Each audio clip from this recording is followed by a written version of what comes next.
Hey there. And today I've got something special lined up for you. In this episode, we're going to learn and practice English through a story. Don't worry though, we're not reading a full book. What you'll hear is a short, summarized version, designed to be simple, clear, and perfect for learning English step by step. The story you're about to listen to is Treasure Island. My friend and colleague Richard will tell the story slowly and clearly so you can really catch the words and follow along without stress. Here's how today will work. First, you'll listen to the story told slowly, using simple and natural English.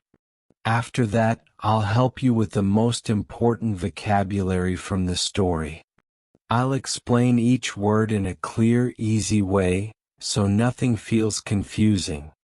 And finally, you'll practice shadowing. You can pause the audio, repeat what you hear, or even write things down if that helps you learn better. So take a moment. Get comfortable. This is Treasure Island, told especially for English learners.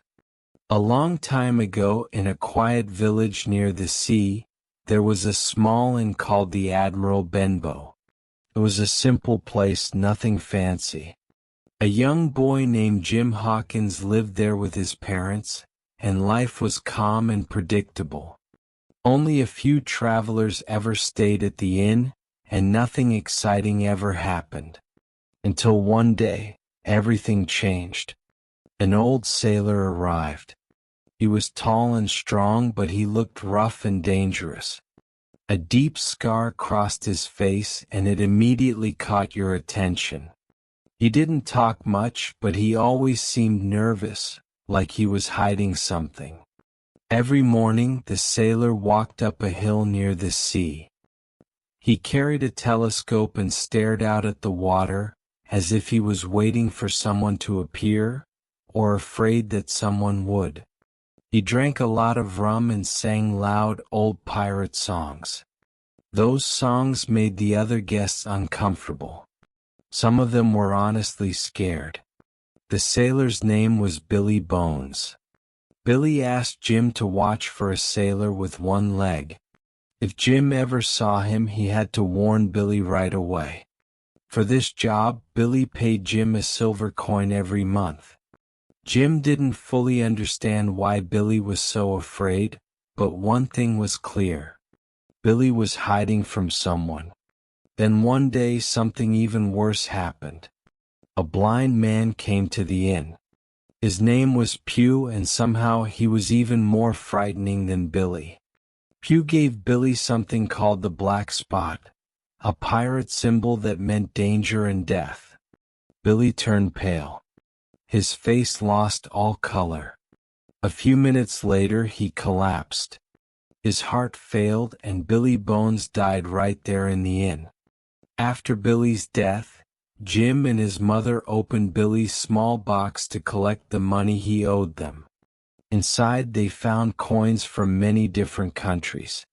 But that wasn't the most important thing. They also found a map. It was a treasure map.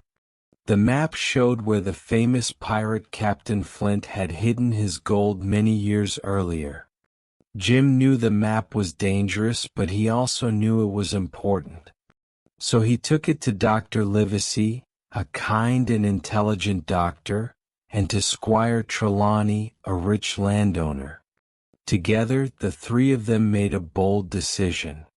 They would sail across the sea in search for the treasure. And just like that, the adventure began. Dr. Livesey and Squire Trelawney hired a ship called the Hispaniola. It was strong, beautiful, and built for a long journey. They also chose a captain to lead the voyage. His name was Captain Smollett. He was strict and serious, but also fair and honest.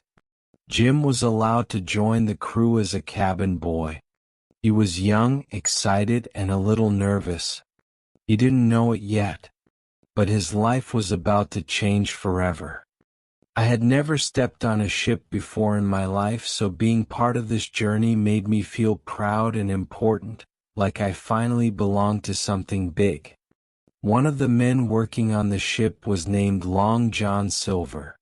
He was hired as the cook, and right away he stood out. He only had one leg and walked using a wooden crutch, but that didn't slow him down at all. Somehow he moved fast and always seemed relaxed, with a big smile on his face. He was clever, friendly, and full of funny stories about the sea that kept everyone entertained. Silver also had a green parrot sitting on his shoulder. That bird never stopped talking. It kept shouting, "Pieces of 8, pieces of 8, over and over again. At first, everyone liked Silver. He joked with the crew, helped wherever he could, and seemed like a good man.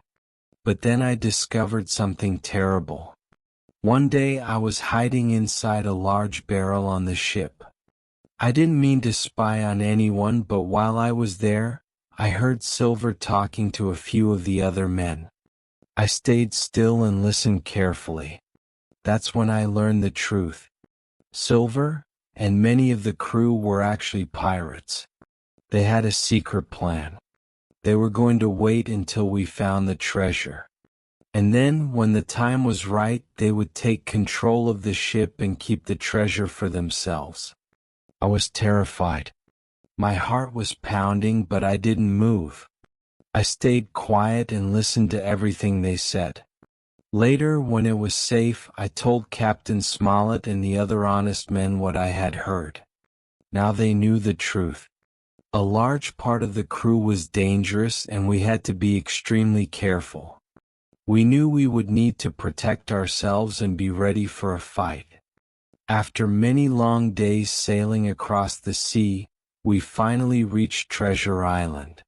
The island was green, wild, and strangely quiet. There were tall trees, rocky hills, hidden caves, and thick forests. It looked peaceful, but deep down we all knew danger was waiting. Some of the crew went ashore right away. I went with them, but after a while, I wandered off alone into the forest. That's when I met a strange man named Ben Gunn. Ben had once been a pirate too, but his crew had abandoned him on the island. He had lived there alone for 3 years, surviving on berries and wild goats. He looked a little crazy, to be honest, but he was also kind and friendly. Ben told me something shocking. He said he had already found Captain Flint's treasure and hidden it in a safe place. He promised to help us, but only if we agreed to take him home once the adventure was over. While all of this was happening, things were getting worse. Long John Silver and the other pirates took control of the ship. They demanded the treasure map. But Captain Smollett, Dr. Livesey, Squire Trelawney, and the rest of the loyal men escaped and moved into an old wooden house on the island. That's where we prepared to defend ourselves. Soon the fighting began. The pirates attacked the wooden house with guns and swords, trying to steal the map. But the loyal men were strong, smart, and brave, and they were ready to fight back. We defended the old wooden house and refused to give up the treasure. No matter how hard the pirates tried, they couldn't break us. Then I did something that still surprises me when I think about it. I found a small, round boat and quietly pushed it into the water. Using only my hands and a lot of courage, I made my way back to the Hispaniola without anyone seeing me. My heart was beating fast the whole time. Once I was on the ship, I faced a dangerous pirate. It was terrifying, but I didn't run. I fought him, and somehow I won. After that, I took control of the ship myself and sailed it to a safe place, far away from the pirates. Later, I returned to the wooden house and told my friends everything I had done. They could hardly believe it. Together we kept fighting against the pirates. Long John Silver tried to act friendly again. He pretended to be on our side and said he just wanted to stay alive. But this time none of us trusted him. Not anymore. Eventually, the pirates followed the map to the place where they believed the treasure was hidden. They dug and dug, full of excitement. But they found nothing. The treasure was gone. They had been fooled. What they didn't know was that Ben Gunn had already found the treasure long ago and hidden it safely inside a cave. When the pirates realized the truth, everything fell apart. Some of them gave up. Some ran into the forest and were never seen again. Others were too weak to keep fighting. In the end, the good men won. We were exhausted, but we were safe. And now, at last, we knew where the real treasure was. We found gold, silver, jewels, and coins from many different parts of the world. There was more treasure than we could ever imagine. It was so much that we had to carry it back to the ship in many trips. Soon we were ready to leave the island behind. A few pirates were left there. Some had died. Others had disappeared into the forest forever. Long John Silver was still with us at that point. He had helped us at times, but he had also lied and tricked us again and again. Then one night, while everyone was sleeping, Silver vanished. He took a small bag of treasure with him and was never seen again. The ship sailed back to England. My friends and I were safe, and now we were rich. But I wasn't the same person anymore. I had lived through a real adventure. I had seen danger, greed, and death with my own eyes. I had learned what bravery really means. I learned the value of friendship and how fragile trust can be. I wasn't just a young boy anymore. I had grown up. Alright, it's Tom here again. Now let's slow things down and look at some of the most useful vocabulary from today's pirate adventure. These words will help you understand stories more easily and sound more natural when you speak English. I'll say each word, explain it in a simple way, give you a real-life example, and then we'll say it together. Shadowing time. Ready? Great. Let's go. Alright, now let's slow down and look at our first word. By the sea. This phrase means near the ocean or next to the coast. It describes a place that's close to the water. For example, you could say, they built a small cottage by the sea. I'll say it once more. They built a small cottage by the sea. Now repeat after me. They lived by the sea. The inn was by the sea. Nice work. Now let's move on to our second word. An inn is a small hotel. It's usually quiet, often old, and feels warm and cozy. You don't see big crowds there. Here's an example. We stayed at a little inn during our road trip. Let me say that again. We stayed at a little inn during our road trip. Now repeat this one. Let's rest at an inn. Great. Next word. Rough. When someone looks rough, it means they look tough or wild. Not neat.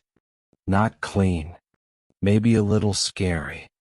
For example, the sailor looked rough with messy hair and old clothes. Now repeat after me. He looked rough and scary. That man has a rough voice. Good job. Our next word is scar. A scar is a mark on your skin that stays after a cut or injury heals. Here's an example. She has a small scar on her knee from when she fell. Now repeat this one. He has a scar on his face. Nice. Next word. Nervous. When you feel nervous, you feel worried or afraid that something bad might happen. Example. I feel nervous before speaking in public. Now repeat after me. Jim looked nervous. Good. And one more. She felt nervous before the test. Perfect. Now let's look at this phrase. Watching for someone. This means you are waiting and carefully looking to see if someone is coming. Example: he stood at the window watching for his friends. Now repeat this one. He was watching for danger. Excellent. Next phrase. Keep an eye out. This means to watch carefully and stay alert. Example: keep an eye out for your phone. You lose it a lot. Now repeat after me. Keep an eye out for trouble. Great job. Next word. Pale. If someone is pale, their skin looks very white, often because they're scared or sick. You might hear, she went pale when she heard the bad news. Now repeat this one. You look pale. Nice. Next word. Collapse. To collapse means to fall down suddenly, often because of fear, pain, or extreme tiredness. Now repeat after me. He collapsed on the floor. Very good. Now let's look at this phrase. His heart simply gave out. This means his heart stopped, often because of shock or fear. Now repeat this sentence. He was so scared his heart simply gave out. Good job. And finally, our next word. Adventure. An adventure is an exciting journey. It's often fun, sometimes dangerous, and full of new experiences. Alright, let's continue and really lock this vocabulary in. Take your time. Relax. This part is about understanding, not rushing. Let's start again with the word adventure. An adventure is an exciting experience or journey. It's usually something new, sometimes risky, and often unforgettable. Adventures don't always mean danger, but they always mean change. You learn something from them. Here's an example. Climbing the mountain was a big adventure. I'll say it once more slowly. Climbing the mountain was a big adventure. Now repeat after me. That was a great adventure. Very good. You're doing great. Now let's move on to the next word. Voyage. A voyage is a long journey by ship, usually across the sea or ocean. It's not a short trip. When we say voyage, we imagine weeks or even months on the water. Here's an example sentence. The voyage took many weeks and the sailors were very tired. Let me say it again. The voyage took many weeks. Now repeat this one after me. We went on a long voyage. Perfect. Next word. Strict. When someone is strict, they follow rules very closely. They don't like excuses and they expect everyone else to follow the rules too. Strict people can seem hard at first, but sometimes they are also fair. Here's an example. Our teacher is very strict but fair. Now repeat it in your mind. Good. Now let's look at an important phrase from the story. Take over the ship. To take over the ship means to gain control of the ship, often by force. Pirates usually take over ships by fighting or threatening the crew. Example. The pirates tried to take over the ship. That sentence is clear and strong. Next phrase. Right away. Right away means immediately. No waiting. No delay. It's something you do at once. Here's how we use it. Come here right away. I'll say it again. Come here right away. Now repeat it quietly to yourself. Good. Now let's move to the next phrase. Walked off. To walk off means to leave a place, often suddenly, quietly, or without explaining anything. Can show anger, sadness, or decision. Example. He didn't answer. He just walked off. Now repeat this one after me. Jim walked off into the forest. Excellent. Let's slow down and review why this matters. Learning vocabulary like this helps you understand stories more deeply. But more importantly, it helps you think in English, not translate in your head.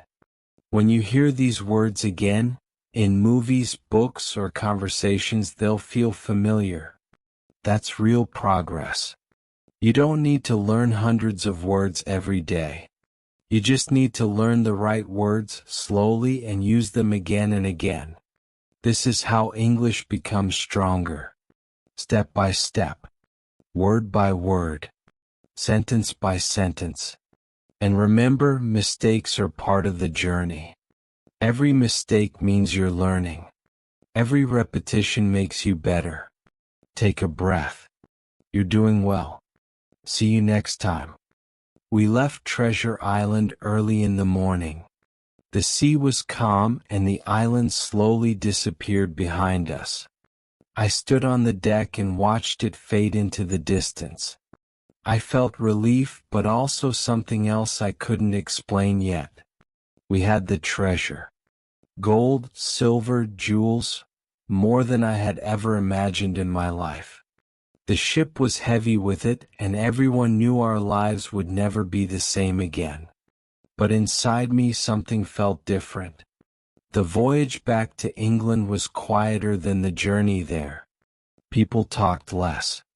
Some laughed, some dreamed about what they would buy. But many of us had seen too much. The sea felt colder now. The nights felt longer. I often thought about Long John Silver. He was clever. Too clever. Part of me respected his intelligence, but another part of me felt angry. He helped us when it was useful. He lied when it helped him survive. In the end, he chose himself over everyone else. I realized something important then. Not all enemies are loud and violent. Some smile. Some tell jokes. Some pretend to be your friend. I learned that the hard way. Dr. Livesey spent time with me on the journey home. He talked calmly like always. He told me that courage is not the absence of fear. Courage is acting even when fear is screaming inside you. I never forgot that. Captain Smollett stayed strict until the very end. Rules were rules. But now I understood him better. Without order, everything falls apart, especially at sea. Ben Gunn kept his promise. He helped us and we took him home. He was rich now, but he was still the same strange man. Sometimes he laughed too loud. Sometimes he stared into nothing. The island had changed him forever. Maybe it changed all of us. When we finally reached England, people welcomed us like heroes. My mother cried when she saw me. She held my face and said I looked older. She was right. I was no longer just an innkeeper's son. My share of the treasure was enough to live comfortably. We repaired the inn. We made it warm and safe. Travelers came again. Life returned to something close to normal. But I was never truly the same. At night, I still hear the sea in my dreams. I still see the island. I still hear the sound of digging, the clash of swords, the silence after fear. Sometimes people ask me if I would do it all again. I always pause before answering. The adventure gave me riches, yes. But it also showed me greed, betrayal, and death. It taught me how thin the line is between good and evil. How quickly people change when gold is involved. Most of all, it taught me who I am. I learned that bravery doesn't mean being fearless. I learned that trust must be earned, not given freely. I learned that growing up doesn't happen slowly. Sometimes it happens all at once. I still keep the map locked away. I don't look at it often. Treasure has a way of calling people back, and some doors are better left closed. Treasure Island still exists somewhere out there.